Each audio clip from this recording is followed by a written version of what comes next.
Welcome to the Thinking Out Loud podcast show, where we explore fascinating concepts from the past. I'm your host, Dwayne McWilliams, and today we're examining a powerful political doctrine that shaped European monarchies for centuries: the divine right of kings.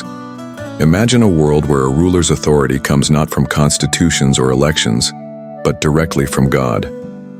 This was the essence of the divine right of kings, a political and religious doctrine asserting that monarchs derived their right to rule from divine appointment and were accountable to no earthly authority.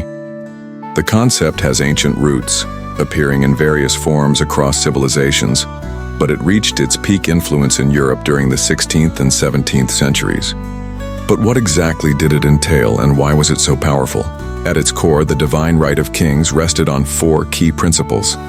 First, monarchs were appointed by God himself. Second, they were accountable only to God, not to the people, nobility, or even the church. Third, because kings were divinely appointed, rebellion against them was equivalent to rebellion against God. And fourth, since God was infallible, the monarch's right to rule could never be rightfully challenged. King James VI of Scotland, later James I of England, articulated this view clearly in 1598, writing, "Kings are not only God's lieutenants upon earth and sit upon God's throne, but even by God himself they are called gods." The doctrine wasn't merely theoretical, it had profound practical implications.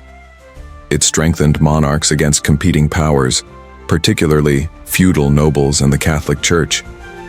By claiming direct authority from God, kings could assert independence from papal authority and consolidate power within their realms. In France, Louis XIV, the Sun King, embodied this principle to its fullest. His famous declaration, "L'État, c'est moi," I am the state, captured the essence of absolute monarchy justified by divine right. But this powerful doctrine eventually faced serious challenges. The Protestant Reformation had already begun questioning traditional authority structures. Then, political philosophers like John Locke directly attacked divine right theory in works like his Two Treatises of Government, arguing instead for a social contract between rulers and the governed. The English Civil War provided a dramatic confrontation with divine right theory when Parliament challenged King Charles I, eventually leading to his execution in 1649. A shocking rejection of the idea that kings were untouchable by earthly judgment. The American and French revolutions later delivered further blows to the doctrine, championing popular sovereignty instead of divine right. The Declaration of Independence proclaimed that governments derive their just powers from the consent of the governed, a direct repudiation of divine right theory. As free citizens of Earth, we must decide what type of world we choose to live in.